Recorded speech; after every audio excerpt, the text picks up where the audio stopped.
welcome to today's episode of Vital, Vivacious, and Visible After 50. I'm your host, Andrea Flommer, the author of Shopping for the Real You. My guest today is Brigitte Nioche. Did I pronounce your last name right, Brigitte?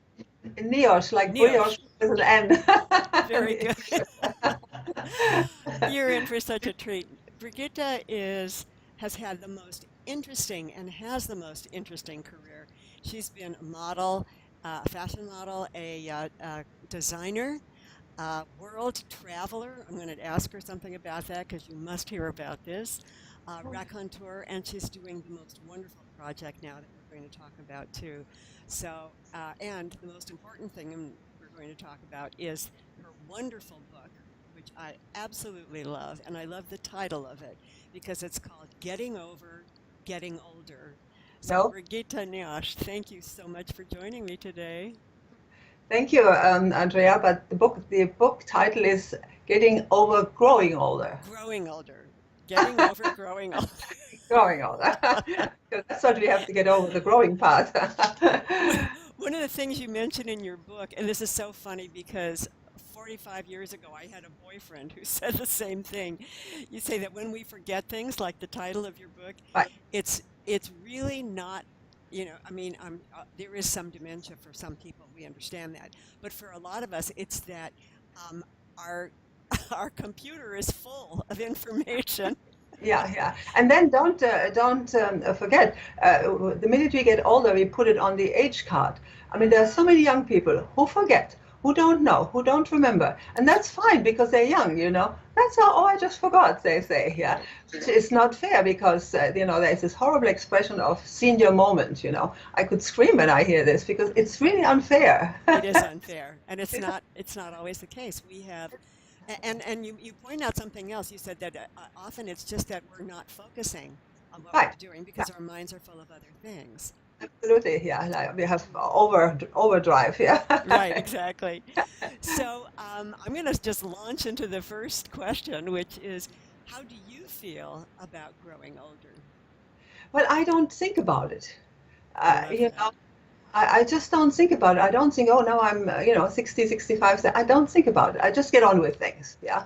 And, there are times when you walk a little slower or you get tired a little earlier, which is inevitable when you get older. But it is not something I think, oh, it's now because I'm older this is happening, you know. I think I must have done too much today or something like that. So I don't think about it. And I don't think also it is very important, the number. Because what does it mean? It's the person who counts, how you are, how you feel, and not the number that's on your birth certificate, you know. So I think the way I feel is I just don't think about it, you know. And I think that's very, very useful not to.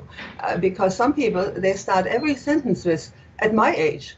I mean, what do you mean at my age? They constantly remind themselves, you see, of That's that they're getting older and that they are older. And that's not good. That's yeah, not good. that's Kick, you know. And so I just don't think about it. That's really what it is, yeah.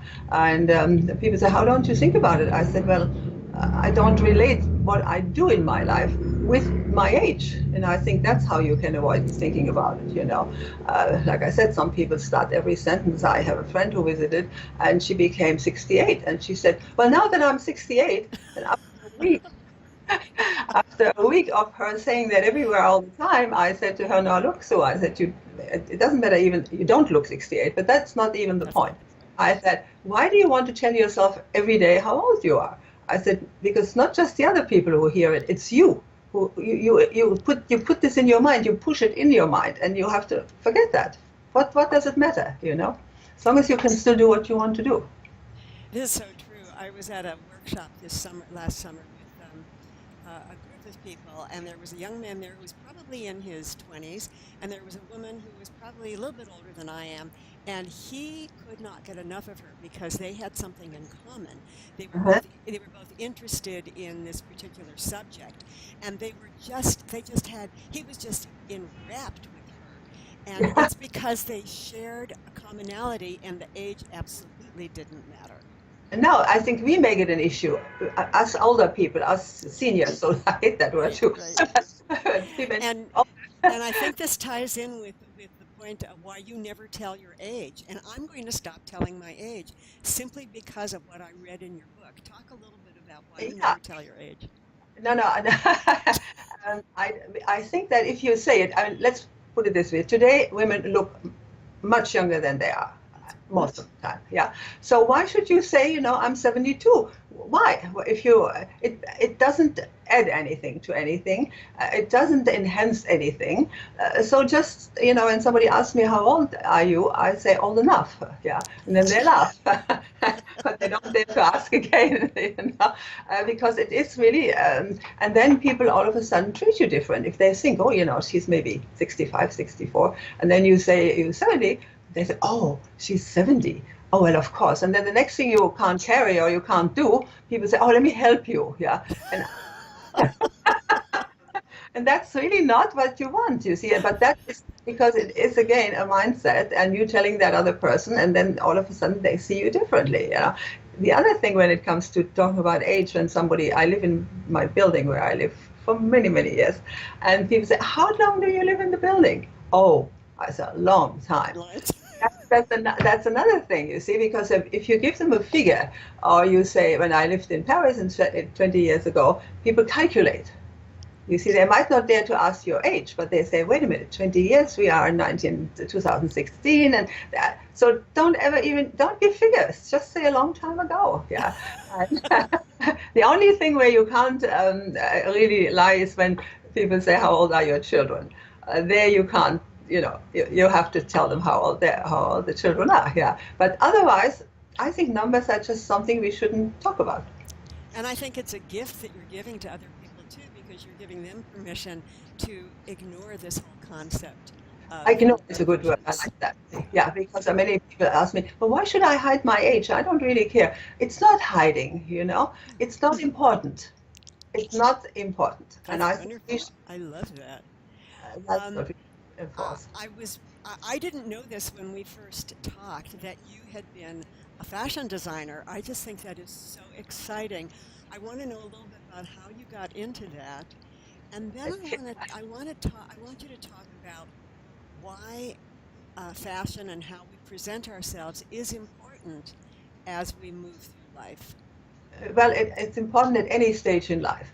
And I think to sum it up in one sentence, it's all about first impressions. I don't care what people say. I don't care anymore, and it doesn't matter, and you can dress what you want, and the fashion is not important. When you see somebody that looks nice, everybody has a reaction, That's and a right. pleasant one. Yeah, and the same is true for the reverse. When you see somebody who really looks sloppy, you have also you also think something. I mean, I just saw it was funny a few minutes ago before we started to talk. I saw this lady on CNN who was commenting on something. I mean, she was basically a good-looking woman, and I felt like saying, "Can I do something to you?" Yeah. The hair was badly. I mean, her hair hung over. It looked like she hadn't brushed it this morning, and it wasn't purpose. It wasn't purposely done. You could see. So I thought to myself, this lady could look so much better, and not that it would change her, but it would give a different impression about her. Mm, Because when you look nice, it says I care about myself. that's right. That's so true. I care about myself. Now, you were a model in your youth, and then and I see this a lot, if we read the fashion magazines today, there are so many models who are now becoming fashion designers. And Right, you right. did it, and I wanted to know how you made that transition. But I think for the experience you have modeling, you get a feeling for fashion. But I actually didn't design fashion. I had a design studio for patterns and for fabrics that were used, like, for example, Calvin Klein and Liz Claiborne. They bought our patterns and printed them on their clothing. Yeah. So I like that basic part of designing, of starting at the root with something, and it was very challenging to do that. And before that, I did have actually a boutique with my mother, and there I designed all the clothes. Yeah. Oh, how then fantastic. but then in the end, I really liked doing this designing of fabrics and of patterns and woven ones and printed ones. So that was a very interesting world to be part of in New York at the time. Yeah. I'll bet. I'll bet that's wonderful. And Got I to meet bet you all the know some people that I know there. I'll have to ask you about that later. Um, and I want to ask you this question because it's something that I've observed looking through fashion and the whole culture. Because you were born in Europe and then moved to Australia. That must yeah. have been a big transition. Yeah. Very Yeah. different culture. Oh yeah. My Australian viewers and friends are a very different kind of personality. And and I know the women that I know from Europe all have such a sense of panache. They care about how they look. They care about how they dress. Yeah. Is there still a big difference between Europe and the U.S. in It that is regard? changing. It is changing because the Yeah. young now all want, I don't know what happened, but everybody wants to be generic. They all want to look the same, They want to look I the same hate as the that. boys, and not just the other woman. I mean, when I grew up and you wore the same blouse or anything than somebody else, I mean, you thought you die. Yeah. How can you wear the same as that girl over there? Yeah. But today it's different. They say, where did you buy this? And you say, well, over there. They rush right away to buy it too. You see, they want the same. Today we want to be the same. We don't want to be different anymore. Yeah. And that has affected fashion. Yeah. I mean, there are so many stores, they all sell the same thing. Yeah. I mean, J. Crew or Timberland or who all these companies are, or, in catalog or otherwise, they all sell basically the same thing. Yeah. And everybody goes happily and buys the same thing. So that is very different from, but that, like I said, in Europe, that's also happening now. That was more Wow. the generation before, that they were very conscious of. And then the other thing, and that is still true in Europe, the quality of the clothes. They spend more money on the individual piece. And when you spend more, you will always like it. It will always look good. Don't get tired of it. If you buy something at H&M, I hope H&M is not listening, it integrates when you wash it once. And everybody says that. Yeah, they have wonderful styles. I mean, really, their styling is great, I think. But it doesn't last. And when you have washed it once, it looks like a rag you're wearing. Yeah. So quality, I still pound on that. That if you buy something, if you buy a blouse for $90 versus 39, there is a difference. That I couldn't agree with you more. I'm so glad you said that. We didn't talk about that earlier, but that we were going to discuss that. But it's a major thing with me, and I have to say that a lot of my readers complain about those two very things. That there's no individuality these Hmm. days, and the quality is terrible. I think the quality is out there, but just as you said, you have to pay for it, Yeah, and when you yeah. pay for it, you will love it, Yeah, as you and I, said. I don't mean, you don't have to go to a $2,000 suit. That's the other extreme, and that's for a certain class of people who can wear Chanel and all this. That's a different world. But if you're in a normal world like I am, if you buy a suit that's 300, that's better than one for 99, and Yep, that's not so much of a difference, you that's see. exactly right. And I think the biggest plus when you have buy quality that you always like it, and every time you put it on, it looks good. You Uh, kind of, it's nice. I agree. So I want you to talk about the project that you're doing now with what is it called? Bottomless Closet. I think that's what it was called. Yeah, yeah, yeah. S- Yeah, Bottomless Closet is an organization. Two women started this 15 years ago, and they actually handed out clothes from the back of a truck. And then it evolved, and they started to have an office and a place where they can do this. And then they got donations, and these donations they use to help women who uh, go for an interview and have no clothes. I mean, these women come out of jail. They live in shelters. They have no money, and they have been out of a job most of the time, quite a long time. And then when they have an interview, they come to us, and we dress them from head to toe. We everything, jewelry, bag, and then to be ready for the interview. And we coach them, and we look at the resume.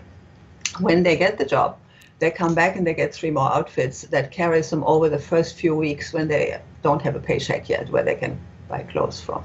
And it's very, very rewarding because these women walk out and they're like a different person. They're straight all of a sudden, and they always say, I feel like, you've given me me back, yeah, because they have confidence all of a sudden. So it's very, very nice thing to do, I must say, yeah. It's a fabulous thing to do. And Uh, it has to do with fashion again, in a way. that it's just wonderful. I read about it in your book and we talked about it, but it just gives me goosebumps to think about because um, it sort of brings all the elements together that are important, caring about your expression and helping someone else do the same thing. And I would like to mention here, when people think of volunteering, it's very important you find something that you like, because otherwise you're not going to enjoy it, you see, or that's connected with what you did before in life. You see, I've always handled fashion in some way or other, and here it again has to do with fashion, with making these women look good, yeah. And so it's important when you volunteer that you find your niche where you fit, because otherwise you're not going to enjoy it, yeah. That's right. That's right. I want to talk a little bit more about your book because there's a couple of things in there that I just absolutely loved. One of the first ones is this idea of your memory bag of compliments. And I think it's just such a wonderful idea. I'm starting to do it just from reading your book. And because I think sometimes we just forget Yeah, what a yeah, we do. wonderful life we've had. So talk a little bit about that. Yeah, because it's funny. I've done that from very young, from when I was very, very young, and because I think it also prevents you from being bitter later on that you don't have that anymore. You see, there are a lot of bitter older people out there. Yeah, they resent that they're not young anymore and that they can't do certain things anymore. Because I give workshops on that and I hear it. And so that is very sad. So if you have that bag of compliments, as I call it, you can just get a few out, you know. I mean, first, let me give you an example. I walk behind a girl on the street and she has these huge heels, you know. Oh, looks gorgeous and her legs look lovely and the shoes are sexy. And I think, oh my God. But then I remember right away, I used to wear them too. You see, I don't think, oh my God, I can't wear them anymore. My feet are too big now. You know, my feet have expanded too much, and I have blisters and this and that, and I can't wear them, which a lot of people do. Yeah, they go that road, regretting what they can't do anymore. And if you have that bag of compliments, you can get a few out, and you think, I wore those shoes, and you know, I got a few compliments on my legs. Yeah, it's very therapeutic, I think, that idea too, because it makes you remember, it makes you be grateful that you also had it, and even now we can still do it. You know, I mean, like you say, if we go somewhere now and somebody says, you know, you look nice or this is nice, it's nice to hear that. You know. Right. You add that to your bag. Yeah, you add it to the bag. That's so great. Now I have to say, I've, your dating stories were just hilarious. I just love that. But you've been so intrepid. I know you had a wonderful, long, wonderful marriage and a wonderful other relationship. But I think it's just, and I want people to buy the book to read, if only for those dating stories, because they're hilarious. But you also you've picked yourself up and gone traveling by yourself. And I love the stories if you're going to Egypt by yourself. But Yeah, you yeah. give some little caveat and instruction of how to travel. So talk a little bit about traveling. Well, traveling, I think it's you have to really, when you travel alone, you have to do a bit more research than if you would go with a partner, because you know your partner would already think about things and bring things up. When you go by yourself, I've done both. I've gone by myself, really by myself, or with a tour.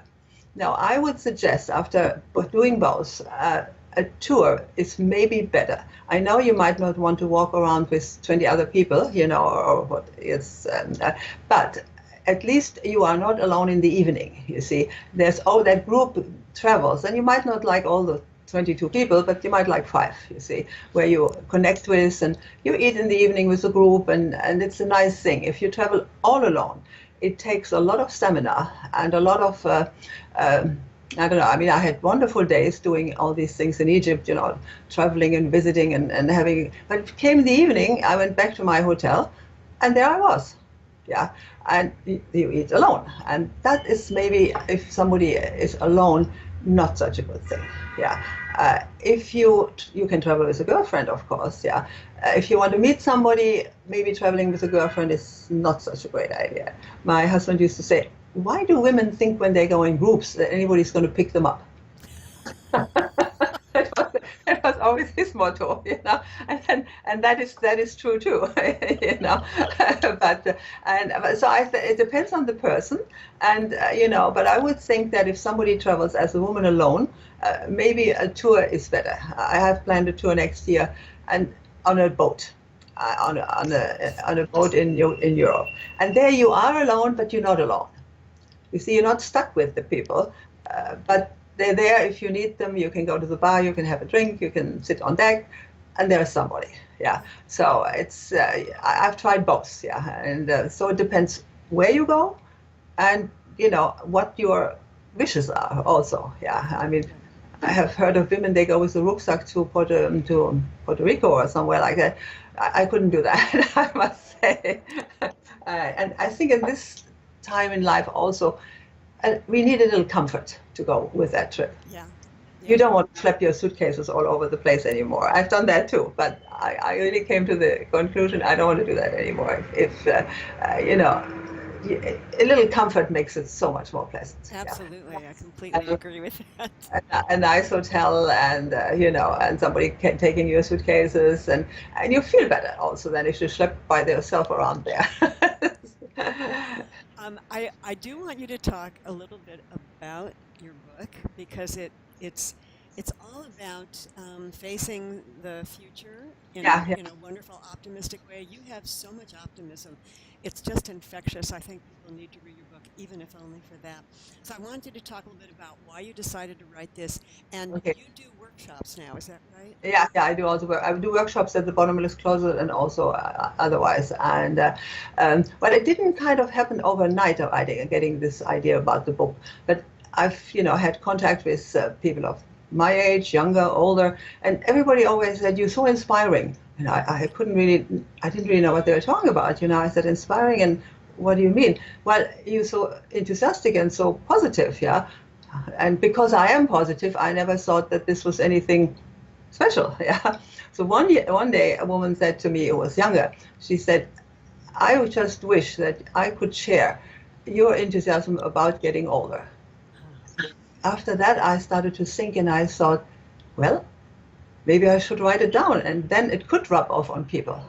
Yeah, because she said I would like it to rub off on me, and I thought to myself, if I write about it, maybe it will rub off on some people. Yeah, and that's why I wrote the book. And I didn't want to write a book. There are many books about aging out there, many.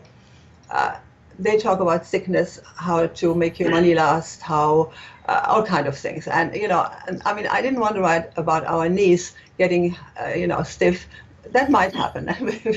we might even know that or think about that or not think about it. But I wanted a positive book, something that lifts people up and doesn't tell you about the bad parts that are right around the corner, or so that was the reason why I wanted to just stay positive and share how I live. And what's wonderful about it is that you're obviously an experienced writer. You've written several books. This is the most recent one. Yeah. And but the thing that is so unique about your book and that is wonderful is that you have all these anecdotes. And I know, and you know, that when people can relate to a personal story, then the message goes very Right, deep. right, right. And I'm very grateful that you've shared so many of these personal stories. Some were difficult to share. Some I struggled with, and with some I was up at 4 in the morning and sitting in bed thinking, should I really include this? Should I really say that? No, I definitely think because the reality is that that's what people say. I recognize myself. I'm not the only one. Oh God, I'm so glad she said that, and now I recognize that I can do this, or that is me. Yeah, Right, right, right. Yeah. it's Now wonderful. you have to underline you have what you say, that's why these little stories are, or some of them are not so little in there, so that people can relate to it. It was, it happened to me, and I think once you relate to something, it makes more sense, or it touches you more. Right. Well, Brigitte, this has been absolutely wonderful. I want you to remind people of the book title and where they can get it and how they might get in touch with you if they're interested. Okay, the title is Getting Over Growing Older. You can buy it on Amazon it's 12.95 and in a Kindle edition for 3.99. Or you can also subscribe to my blog, which is the same name as the title of the book, just with www before. Yeah, and if you put that in, my blog would come up. Yeah, and so it's like I said, I hope it inspires some people and just lifts them up. I just got a review yesterday from a lady from her daughter, and she said, I gave the book to my mother who turned 60 and was totally depressed, and after she read the book, she said, thank you so much. Now I know I can move forward without feeling so bad about myself. And I Wonderful. thought that was just a wonderful. You can't do better than that. That's No, why we do what we do. yeah, Thank you, Brigitte. Thank you again so much. Getting over, growing older, Brigitte Nioche, and I just want to thank you again. So, and all of you for watching Vital, Vivacious, and Visible After 50. And I hope you yeah. join us again. Bye Thank you, bye. and thank you very much for having me on. Thank